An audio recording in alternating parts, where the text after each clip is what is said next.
Hello and welcome to the Joe Ligato Show. I'm your host, Dr. Joe Ligato, and today we're going to be watching a clip from Wall Street Silver on how El Salvador's president, Nayib Bukele, with Tucker Carlson, his interview with him. And this is on the demise of the United States of America and how it has come from within, or it should come from within, and that no external enemy can cause so much damage as an internal operation. So we're going to see here that even people from what has typically been considered the third world countries, developing countries, things like that, they are starting to recognize that America is a declining power and they really don't want anything to do with America. And so the quote here is, "I'm from a third world country and I see cities in the United States where I wouldn't want to live now. When you see cities in the US eroding so fast, this has to be by design." So a couple of interesting points in there, and that's really the main emphasis of this clip we're going to watch, and we'll talk about it as we go. The demise of the U.S. has to come from within. Right? The enemies have. Okay, so he's talking about how the United States military is pretty strong, particularly in terms of its air force and naval capacity, and that because the United States has so many guns that they could fight this enemy from within. I, again, am not endorsing violence in any way, shape, or form, but this president of a sovereign nation is calling for enemies from within the United States, and he's expecting that the enemies from within are growing within the United States, considering the state of various cities in the United States. So let's continue on. To be inside, not really outside. No external enemy can cause so much damage as internal. It's an internal. And I believe that countries like Russia and China also recognize this, which is why they've done their absolute best to avoid a direct conflict with the United States, because sure, they could damage the United States and they could potentially win a war against the United States, which I think they would win. But for them, they understand that America is really on the edge of complete decline at this point. And so for them, they don't want to fight America because they understand, as this president of El Salvador does, that America is going to destroy itself sooner or later, likely sooner given current state of affairs. And as people watching this channel know, I am starting to consider that the most likely decade where the United States will face major internal conflicts and potentially a world war abroad would be this decade, because things are advancing particularly rapidly, particularly if you've seen my coverage of the current Judeo-Islamic War of 2023. So let's continue listening on. Operation. When you're watching internal operations here, you can see them in cities that were pristinely beautiful 30 years ago. I see these comments and posts a lot where the people from the baby boomer generation, Gen X, even millennials to a certain extent, that the world they grew up in no longer exists. If you look at the cities and just pictures from 30 years ago to today, or 50 years ago today, 70 years ago compared to today, things were much better off across the United States. We have an aging infrastructure that no leaders, if America can even be considered to have any leaders, no leaders are wanting to change, wanting to put an effort to improve. And we're not even sure if people have the capacity, the competence to actually improve the infrastructure in America anymore, because America is losing so many of its talents, particularly the vocational skills, the trades that people do with their hands.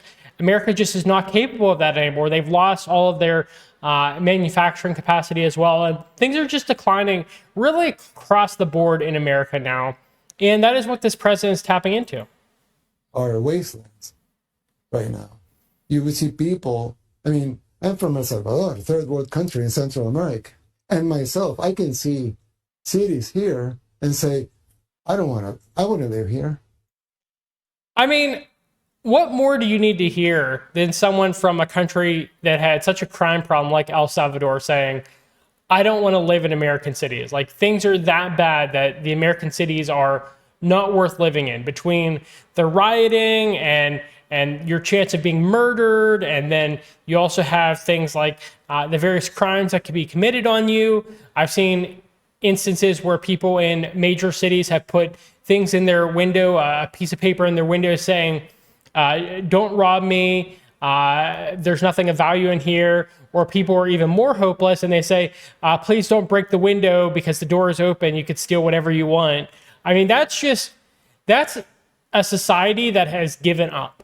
When you have your cities, which is where power is centrally located, where a lot of the economic activity of your country comes from, if you have your cities where people are putting signs in their windows saying, please don't break the window, the door is unlocked, so that you could steal things, that is ridiculous. When you have numerous videos of people being covered and you're not allowed to stop them from stealing things from stores, and they just go in, pick things off the shelves and leave, that's a society that has reached its terminal decline.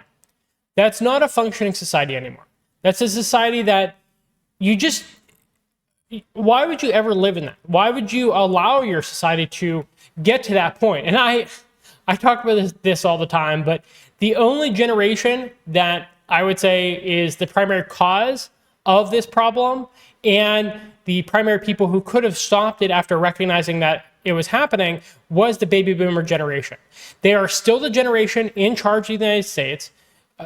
The vast majority of senators, House of Representatives members, people in the White House, various elected officials, various appointed officials, all of the institutions of America are really still in the hands of the baby boomer generation. And they are, bar none throughout history, and I've searched throughout history to see if there's anything like this, the baby boomers are hands down definitively the worst generation to ever exist, at least the American baby boomers. I can't speak overly much for others in other countries. Europe, I've heard some things as well where it is the baby boomers that are stopping Europe from kind of facing a revitalization as well. But in the United States, I could speak directly that the baby boomers were the most selfish generation. And the reason that the cities are declining are because of the policies that the baby boomers implemented and have enforced for decades, the decades that they've been in power. Because if you remember, prior generations gave up power to the baby boomers pretty much as soon as the baby boomers became adults. Because, I mean, baby boomers in a democracy, they are the largest voting bloc because they're the largest generation. And so prior generations didn't really form a coalition and fight that. They just handed down the reins to their descendants. The baby boomers have never handed down the reins to any generations that came after them. Gen X, no one remembers Gen X exists. Millennials, the most educated generation in history, and also heavily in debt with no future opportunities. There's no reason for optimism. Gen Z, the exact same way as well. And so every single generation after them has suffered because of them. And so what this president of a sovereign nation is saying right now is that those policies have destroyed American cities to the point where he doesn't find them to be livable at all. Let's continue this video. So that would be unthinkable 3 decades ago. Totally unthinkable. That a Salvadoran wouldn't want to live in a U.S. city, in a U.S. main city. I mean, Los Angeles, San New York, Francisco, Chicago. Yeah. Well, Philadelphia, Baltimore. When you look how the cities are eroding so fast. Okay, really interesting. I mean, I emphasize this a lot. He is the president of a sovereign nation within the Americas. He has extra information, extra intelligence on what's going on in various countries of the world, given the fact that he is a leader of a nation. He is saying that the decline of American cities has to be by design. This is not just incompetence. This is the overt, intentional destruction of various Western countries by the, and he doesn't go this far to say this, but by the elites of the countries. There is no way for incompetence to properly explain this. See, that's the thing where if you have one slight incident and it's not a complex system, sure, incompetence is a very simple explanation and probably the likely explanation. But when you have complex systems, for stupidity to be the cause of all the problems across the entire system, it's actually far more complex than could possibly be imagined. You'd have to have the entire education system be ruined, you'd have to have the people in the education system and the people that are produced from the education system not only make bad decisions, but make the complete opposite of the right decisions to get to where we are right now. And Brett Weinstein has talked about this a lot as well, but I don't think the average person really understands. I don't think it's hitting home for them that incompetence is not the simple, parsimonious explanation that people tend to think it is for complex systems in particular. And doing things poorly in a complex system is possible. It could happen at multiple levels of the complex system for multiple different groupings of the complex system. But to have the complex system and all the different facets of the complex system to do the exact opposite of the correct thing when it comes to things like saving our cities, or when it comes to things like vaccine policy, which I cannot say whether they made the right decisions or not because this is going to be posted on YouTube. But for them to potentially make the complete opposite of the correct decision in all of these cases, it's not a parsimonious explanation to call that incompetence. It really is not. It has to be by design. And again, I say this all the time. You have people like me and Cyrus Jansen and Angelo Giuliano and Brian Berletic. You see us on one side and you see people like Gordon Chang and Peter Zion on the other side. And I tell you all the time, you don't have to agree with our side. You don't have to agree with the Peter Zion side. What you should do is you should look at what the other countries of the world are doing. And then you should look at what El Salvador is doing right here, okay? Because this man has information. Being the head of a large organization, which is what a government is, he has extra information that us lay people, us people outside of the system, do not have directly. And so if he is saying that the destruction of American cities could not happen this fast unless it was by design, you should take note. You should listen, because this is a leader of a sovereign nation, and he has that extra information. And he also really has nothing to gain from this type of disparaging remarks towards another country within the Americas. And so please, if you're not listening to me, if you don't think I have the credentials, if you don't think I have enough information to make these statements that I'm making, please listen to the leaders of major corporations and major other types of businesses, organizations, as well as the leaders of sovereign nations, because they're telling you all the same thing.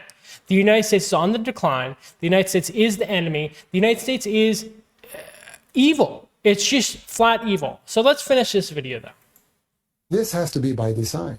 I mean, who would make so many stupid decisions? Like, okay, we're gonna give you money for drugs. Really, they're doing that. In some cities, they're giving people drugs. I mean, they're literally giving people drugs in some U.S. cities. Or they say, okay, we're gonna give you money if you don't work. Or we're gonna, they make all of these laws that make no sense.